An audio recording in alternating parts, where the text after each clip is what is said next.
നെക്സ്റ്റിലെ first batch student ആയിരുന്നു ഞങ്ങൾ 5 പേര്. ആ 5 പേരിൽ ഇപ്പം ഞങ്ങൾ 2 പേരേ ഉള്ളൂ. ബാക്കി അല്ല, ഞങ്ങളെ കൂടി ഇവിടെ വന്നത് 2 പേരേ ഉള്ളൂ. അത് ആ 5 പേരിൽ ഫസ്റ്റ് പേയ്മെൻറ്റ് ചെയ്ത് സാർക്ക് പേയ്മെൻറ്റ് ചെയ്തത് ഞാനാണെന്ന് എനിക്ക് തോന്നുന്നത്. അപ്പോൾ എനിക്ക് പറയാനുള്ളത്, ഈ ഒരു ജേണിയിൽ നിങ്ങളെപ്പോലെ ഭയങ്കര പേടിച്ചിരിക്കുന്ന ഒരാൾ തന്നെയായിരുന്നു. എനിക്കൊന്നും അറിയില്ല. ഞാനൊരു B.Ed ആണ്, സോഷ്യൽ സയൻസ് ടീച്ചറായിരുന്നു. അതുപോലെ തന്നെ 3 വർഷം വർക്ക് ചെയ്തിരുന്നു. ഞാൻ പഠിച്ച MBSന്റെ മണർക്കാട് സ്കൂളിൽ തന്നെ വർക്ക് ചെയ്തിരുന്നു. എന്നാലും നമുക്ക് ആ ലാക്ക് ഓഫ് കോൺഫിഡൻസ്, കുട്ടികളോട് നമുക്ക് ഓക്കെ അല്ലേ, നമ്മൾ ആ കുട്ടികളോട് എന്ത് പറഞ്ഞ് പിടിച്ചിരിക്കും. അപ്പോൾ ഇതുപോലെ പ്രോഗ്രാം വന്നപ്പോൾ നമ്മുടെ ഫസ്റ്റ് നവംബർ 1-ാം തീയതി ഞാൻ സാറെ വിളിക്കുന്നത്. സാറായിട്ട് ഒരു 5 മിനിറ്റ് സംസാരിച്ചപ്പോൾ എനിക്ക് തോന്നി എനിക്ക് പറ്റിയൊരു ഫീൽഡാണിത് എന്നുള്ളത്. എന്നിട്ട് ഞാൻ പേയ്മെൻറ്റ് ചെയ്തു. അങ്ങനെയാണ് ഞങ്ങളൊരു വൈബ് ടീമായിട്ട് വരുന്നത്. ഞങ്ങൾ ഒരേ വൈബുള്ള ഒരു 5 പേര് ആ സമയത്ത് കണ്ടുമുട്ടി. ആ ജേണി ഇപ്പോഴും തുടരുന്നു ഹ്യൂമനെക്സിൻ്റെ കൂടെ തന്നെ. അതിൽ എടുത്തു പറയാനുള്ളത്, നമുക്കൊരു മെൻറ്ററിങ് നമുക്കത് ആവശ്യമാണല്ലേ. നമുക്ക് പല സമയത്തും എന്നെക്കൊണ്ടത് പറ്റുമോ, എനിക്കതിന് കഴിയുമോ എന്നുള്ള ചിന്ത എപ്പോഴും വന്നുകൊണ്ടേയിരിക്കും. അതായത് നമുക്കറിയാം 60,000 മുതൽ 50,000 ചിന്തകൾ വരുന്നുണ്ട് നമ്മുടെ ഒരു ദിവസത്തിൽ തന്നെ. ഇതിൽ മെജോറിറ്റി നെഗറ്റീവായിരിക്കും.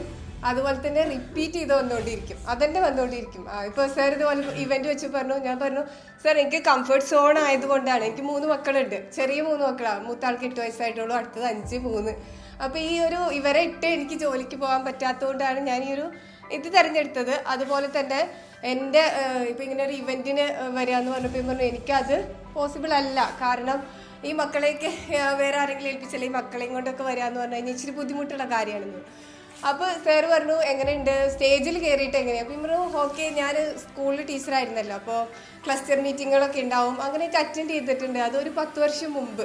ഈ 10 വർഷം ഞങ്ങളുടെ കിച്ചണിലായിരുന്നു എൻ്റെ ഡ്യൂട്ടി. അപ്പോൾ ഈ 10 വർഷത്തിന് ശേഷം എങ്ങനെ ആവും എന്നറിയാൻ എനിക്ക് നല്ലൊരു ആകാംക്ഷയായിരുന്നു. ഇതുപോലെ തന്നെ സാറോട് ഞാൻ പറഞ്ഞു ചിലപ്പോൾ എനിക്ക് കൈ വർക്കുന്നില്ല, തല ഇറങ്ങി വീഴുമെന്ന് അറിയില്ല സ്റ്റേജിൽ കയറി കഴിഞ്ഞാന്ന് പറഞ്ഞു. കാരണം നമുക്ക് അങ്ങനെയാണ് ഫിയർ, ഒരു കൂട്ടം ആളുകളുടെ മുമ്പിൽ കയറി കഴിഞ്ഞാൽ എന്താവും അവസ്ഥ എന്നുള്ളത്. പക്ഷേ ഞങ്ങൾ ആ ഒരു പ്രോഗ്രാം അറ്റൻഡ് ചെയ്തു. സാർ ഒരു കോട്ട് നിർബന്ധമാണ് തോന്നുന്നു. അങ്ങനെ കോട്ടൊക്കെ ഇട്ട് വന്ന് ആ ഒരു 1-2 വീഡിയോ, അതുപോലെ തന്നെ എൻ്റെ കുറച്ച് ഇൻസ്റ്റയിൽ കുറച്ച് വീഡിയോസൊക്കെ ഉണ്ട്.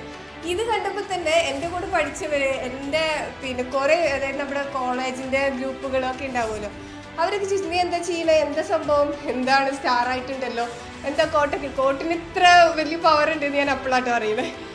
അതുവരെ ഇങ്ങനെ ഒരാളുണ്ട് എന്നുള്ള ആരും അറിയുന്നില്ല. അങ്ങനെ ആ ഒരു ജേണിയിൽ ഇതുപോലെ വെബിനാർ സാർ പറയുന്നുണ്ടായിരുന്നു. ഈ ഒരു മൈൻഡ് കോച്ചിങ് കഴിഞ്ഞ് ഞങ്ങൾ പ്രീമിയം എടുത്തു. മൈൻഡ് കോച്ച് കഴിയുമ്പോൾ ഇതുപോലെ തന്നെ നമുക്ക് അറിയാം ബേസിക് കിട്ടണുള്ളൂ എന്നൊരു തോട്ട്. പിന്നെ പ്രീമിയത്തിൻ്റെ കാര്യങ്ങൾ കേട്ടപ്പോഴാണ് നമുക്ക് ഈ പ്രീമിയം കൂടി എടുത്ത് കഴിഞ്ഞാൽ മാത്രമേ ഉള്ളൂ എന്തെങ്കിലുമൊക്കെ ആയി തീരാൻ കഴിയുള്ളൂ എന്നുള്ളൊരു ചിന്ത വന്നത്. അപ്പോൾ പ്രീമിയം എടുത്തിട്ട് ഇതുപോലെ വെബിനാർ ചെയ്യുമ്പോഴും സാറിൻ്റെ ഒരു പുഷ് എപ്പോഴും ഇങ്ങനെ നിങ്ങൾ വെബിനാർ ചെയ്യില്ല, എന്താ ചെയ്യണമെന്ന് ചോദിച്ചത് കൊണ്ട് നിർബന്ധിച്ചുകൊണ്ടാണ് കേട്ടോ വെബിനാർ ചെയ്യുന്നത്. ആ വെബിനാർ ചെയ്ത ആ ഒരു ഡേ തന്നെ, ആ ദിവസം തന്നെ ചെയ്ത വൈകുന്നേരത്തിന് എനിക്ക് 5 എൻക്വയറി വന്നു. 5 എൻക്വയറി വന്ന് സാറിപ്പോൾ തൊട്ട് മുമ്പ് പറഞ്ഞ പോലെ അതിൽ 2 പേര് ഡോക്ടറായിരുന്നു, ഡെന്റിസ്റ്റും ആയുർവേദ ഡോക്ടറൊക്കെ ആയിരുന്നു. ഒരാൾ ദുബായിൽ സ്കൂളിൽ വർക്ക് ചെയ്യും. അപ്പോഴും ഇതേ ഫിയർ.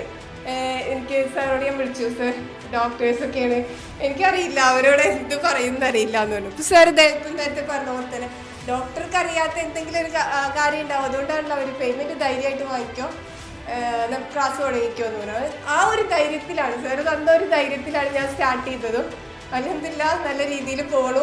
ഈ പറഞ്ഞ പോലെ അവർ ഡോക്ടർ ഡെന്റിസ്റ്റ് ആണെങ്കിൽ പല്ലിനെ കുറിച്ച് അറിയുള്ളൂ, എൻ്റെ മാനിഫെസ്റ്റേഷൻ അവർക്ക് അറിയില്ല, ലോ ഓഫ് അട്രാക്ഷൻ അറിയില്ല. നമ്മളിവിടെ കൂടിയിരിക്കണോ, നമുക്കൊരു ഇതിൽ നിന്ന് എന്തോ കിട്ടും അല്ലേ, ലോ അട്രാക്ഷൻ എന്നുള്ള ഒരു നിയമം ഉള്ളതുകൊണ്ട് നമുക്ക് ഈ ഒരു പോസ്റ്റർ കണ്ടപ്പോൾ എനിക്ക് വേണ്ട എന്തോ ഇവിടുന്ന് കിട്ടും എന്നൊരു തോന്നൽ വന്നു. അതുകൊണ്ടാണ് നമ്മളൊക്കെ ഈ ഒരു പല ഡിസ്ട്രിക്റ്റിലും ഞാൻ നോക്കി, മലപ്പുറം, പാലക്കാട്, അതുപോലെ കൊച്ചി ഒക്കെ ഉണ്ട് അല്ലേ. ഈ ഒരു കാലാവസ്ഥയൊക്കെ പ്രതികൂലമാണെങ്കിലും നമ്മളിവിടെ എത്തിയത് എന്താ, എനിക്ക് വേണ്ടത് എന്തോ ഇവിടുന്ന് കിട്ടും എന്നുള്ള ഒരു ചിന്ത, ഒരു ആകർഷണത്തിൻ്റെ പുറത്താണ് നമ്മൾ ഒന്നിച്ചു കൂടിയത് അല്ലേ. അതുപോലെ തന്നെ നമ്മൾ ഇപ്പോൾ ഈ 100% ആളുകളെ എടുത്തു നോക്കിയാൽ അതിൽ വെറും 3% മാത്രമേ ഉള്ളൂ എന്ത് ചെയ്യുന്നത്, നമ്മുടെ ഗോൾ സെറ്റ് ചെയ്യുന്ന ആളുകൾ, ഗോൾ സെറ്റ് ചെയ്ത് വെക്കുന്ന ആളുകൾ വെറും 3% ഉള്ളൂ. അതിലും 1% പേരുള്ളൂ എന്ത് ചെയ്യുക, അത് എഴുതി വെക്കുക, ഒരു സ്ക്രിപ്റ്റ് ഉണ്ടാക്കുക. നിങ്ങളിതിൽ എത്ര പേരുണ്ട് നിങ്ങളൊരു ലൈഫ് സ്ക്രിപ്റ്റ് ഉണ്ടാക്കിയവര്?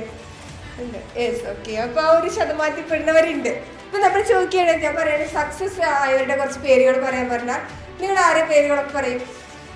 സക്സസ് ആയ കുറച്ച് ആളുകളെ പേര് പറയാൻ പറഞ്ഞാലേ അംബാനി അല്ലെങ്കിൽ എലോൺ മസ്ക് എന്നൊക്കെ പറയില്ലേ? അവിടെ നമ്മുടെ പേര് വരണമെന്ന് ആരെങ്കിലും ആഗ്രഹിക്കുമോ? ഒരു ഇതുവരെ നിങ്ങൾ ആഗ്രഹിച്ചിട്ടുണ്ടോ? ഇങ്ങനെ ഇപ്പൊ എന്നോട് ഞാൻ പഠിക്കുന്ന സമയത്ത് എൻ്റെ വാപ്പ ഒരു ഗവൺമെന്റ് സ്കൂളിലെ ടീച്ചറായിരുന്നു. ഞാൻ നല്ല കൂടിയ ഡ്രസ്സോ ബാഗൊക്കെ വാങ്ങുമ്പോൾ എന്നോട് പറഞ്ഞു, നീ അംബാനിയുടെ മോളല്ല, നീ ഇപ്പൊ ആ സർക്കാർ സ്കൂളിൽ അറബി അതേപോലെ മോളാണ്. അതെന്താണ് അങ്ങനെ? അവരുടെ അത്ര ലിമിറ്റഡ് ബിലീഫാണ്. നമുക്ക് എന്താ അംബാനി എന്തോ വലിയ സംഭവം, നമ്മളൊക്കെ ഈ ഭൂമിയിലെ പുഴുക്കൾ എന്നുള്ള രീതിയിലാണ് നമ്മൾ തോന്നുന്നത്. പക്ഷെ ഇവിടെ വന്നപ്പോൾ ഞാൻ പറയാം, എനിക്കൊരു റിച്ച് മൈൻഡ് സെറ്റ് ഉണ്ടായി. ട്രാക്ക് ഓഫ് നോളജ് എനിക്കുണ്ടായിരുന്നു. അപ്പോൾ ഞാൻ MSc ചേർന്നു. കാരണം ഈ ഒരു കോട്ട് പിക്ചർ കണ്ടപ്പോൾ തന്നെ ഒരുപാട് പേര് എന്നെ വിളിക്കാൻ തുടങ്ങി. കൗൺസിലിങ്ങിനാണ്, എനിക്കെന്തറിയാമെന്ന് അവർക്ക് അറിയില്ലല്ലോ. അപ്പോൾ എന്നെ ഒരുപാട് പേര് വിളിക്കാൻ തുടങ്ങിയപ്പോൾ എനിക്ക് തോന്നി കുറച്ചുകൂടെ, അതായത് കുറച്ചുകൂടെ പഠിക്കാം എന്നുള്ള രീതിയിൽ ഞാൻ PG MSc ചെയ്തുകൊണ്ടിരിക്കുകയാണ് ഇപ്പോൾ. സോഷ്യൽ സയൻസ് കഴിഞ്ഞിരുന്നു 10 വർഷത്തിന് ശേഷം. അപ്പോൾ അതുപോലെ തന്നെ ഓരോ കാര്യങ്ങൾ ഇപ്പോൾ സക്സസ് ആവാൻ നമ്മൾ ആഗ്രഹിക്കുമ്പോൾ ഒരു ആക്സിഡൻറ്റിൽ സംഭവിക്കണമല്ല, അല്ലല്ലോ, ആണോ? ഒരു ആക്സിഡൻറ്റ് പോലെ പെട്ടെന്ന് സംഭവിക്കുകയാണോ? ഈ സക്സസ് ആയവരാരും ഒരുപാട് കാലം അതിന് പുറമെ ഹാർഡ് വർക്ക് ഉണ്ട്, അല്ലേ? അവരുടെ ഹാർഡ് വർക്കോ അവരുടെ ഒന്നും നമ്മൾ അറിയുന്നില്ല. അവർ വിജയിച്ച് കഴിഞ്ഞതിന് ശേഷം മാത്രം യൂസ്ഫലി എന്താ അടിപൊളിയില്ലേ അങ്ങനെ പറയണുള്ളൂ. അവരുടെ ഹാർഡ് വർക്ക് നമ്മൾ മനസ്സിലാക്കണില്ല. അപ്പോൾ നമ്മൾ കൺസിസ്റ്റൻസി ആയിട്ട് നമുക്ക് എന്താണോ നമ്മൾ ആഗ്രഹിക്കുന്നത് ആ ഒരു ഗോൾ സെറ്റിംഗ് ഉണ്ടാകുക, അതുപോലെ തന്നെ അതിൻ്റെ വിഷൻ ബോർഡ് ക്രിയേറ്റ് ചെയ്യുക, ഈ വക കാര്യങ്ങളൊക്കെ ചെയ്യുമ്പോൾ നമ്മുടെ ലൈഫിൽ ഈ സക്സസ് വരും. സക്സസ് വന്നിട്ട് സന്തോഷിക്കാന്നല്ല വിചാരിക്കണ്ടേ, സന്തോഷം ഉണ്ടാകുമ്പോൾ സന്തോഷത്തോടു കൂടെ കാര്യങ്ങൾ ചെയ്യുമ്പോൾ സക്സസ് നമ്മളെ തേടി വരും. അതാണ് ഈ ഒരു ഹ്യൂമനിക്സിൽ വന്നതിന് ശേഷം ഞാൻ പറയട്ടെ, ഓരോ സമയത്തും ഞാൻ ഈ ഓരോരോ പ്രോബ്ലംസ് വരുമ്പോൾ അതിലിങ്ങനെ എങ്ങനെ ഇതിൽ നിന്ന് കടക്കാം. ചെറിയ കുഞ്ഞു പ്രോബ്ലംസാണ്. ആ ഒരു പ്രോബ്ലംസിൽ തന്നെ ഉറക്കമില്ലാതെ അല്ലെങ്കിൽ ഭക്ഷണമില്ലാതെ ഒക്കെ ഇരിക്കുകയാണ്. പക്ഷേ ഇപ്പോൾ എനിക്ക് മനസ്സിലാവുന്നു അതൊക്കെ എത്ര നിസ്സാരമാണ്. ഇതിനപ്പുറമാണ് എൻ്റെ വലിയ സ്വപ്നങ്ങൾ. എനിക്ക് അതിലും വലിയ സ്വപ്നങ്ങളുണ്ട്. അത് ഒരിക്കലും ഈ കുഞ്ഞു കാര്യങ്ങളിൽ തട്ടി പോകരുത് എന്നൊരു നല്ലൊരു മൈൻഡ് സെറ്റ് വന്നു. അതാണ് എനിക്ക് പറയാനുള്ളത്. അതുപോലെ തന്നെ നല്ലൊരു മെൻറ്ററിങ് നമുക്കൊരു ആവശ്യമാണല്ലേ.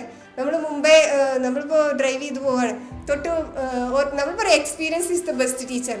പക്ഷേ എല്ലാം എക്സ്പീരിയൻസ് നിന്ന് പഠിക്കാൻ നിന്ന് കഴിഞ്ഞാൽ കുറച്ച് പാടാം. ബുദ്ധിമാന്മാരെന്താ ചെയ്യണേ? മറ്റുള്ളവരുടെ എക്സ്പീരിയൻസ് നിന്ന് പഠിക്കും, അല്ലേ? മറ്റുള്ളവർക്ക് എന്തെങ്കിലും ബിസിനസ്സിൽ എന്തെങ്കിലും ഫെയിലായ ആൾക്ക് എന്തുകൊണ്ട് ഫെയിലായി ആ കാര്യങ്ങളൊക്കെ നമ്മൾ മനസ്സിലാക്കും. അതാണ് നമുക്ക് വേണ്ടത്. നമുക്കൊരു മെൻറ്റർ ഉണ്ടെങ്കിൽ നമ്മുടെ മെൻറ്ററോട് കാര്യങ്ങൾ നമുക്ക് വ്യക്തമായിട്ട് ചോദിക്കാം. അതിനാണ് ഒരു ഗൈഡ്. ഒരു നമ്മളെവിടെ പോവുകയാണെങ്കിലും അറിയുന്ന ഒരാളോട് വിളിച്ച് ചോദിക്കുന്നതാണ്, അല്ലേ? അപ്പോൾ ഇതൊക്കെ നിങ്ങൾക്ക് കിട്ടണമെങ്കിൽ ഈ ഒരു പ്രീമിയം കോഴ്സിൻ്റെ ബെനിഫിറ്റാണ് അതൊക്കെ. ഞാനിപ്പോൾ ഇങ്ങനെ നിന്ന് സംസാരിക്കുന്നുണ്ടെങ്കിലും അതുമെല്ലാം ഈ ഒരു കോഴ്സ് എടുത്തത് കൊണ്ടാണ്. അതുപോലെ തന്നെ ഒരുപാട് കാര്യങ്ങൾ ഇനി എനിക്ക് ചെയ്യാണ്ട്. ഓരോ ദിവസം സാർ ഇത് ഫസ്റ്റിലൊക്കെ ടു ഡു ലിസ്റ്റ് എഴുതി വയ്ക്കുമ്പോൾ പറയും ആ ടു ഡു ലിസ്റ്റ് എഴുതുന്ന സമയം വേസ്റ്റാണ്. കാരണം ടു ഡു ലിസ്റ്റ് അവിടെയും കിടക്കുന്നുണ്ടാവും, ഞാൻ വേറെ പോകുന്നുണ്ടാവും. കാരണം അതുപോലെയൊന്നും ചെയ്യാൻ നമുക്ക് കഴിയുന്നുണ്ടാവില്ല. പക്ഷേ കൺസിസ്റ്റൻസി ചെയ്ത് നമ്മൾ ആ ഒരു ട്രാക്കിലെത്തും. ഓക്കെ, അപ്പോൾ ഇത്രയോട് പറയേണ്ടത്. Thank you.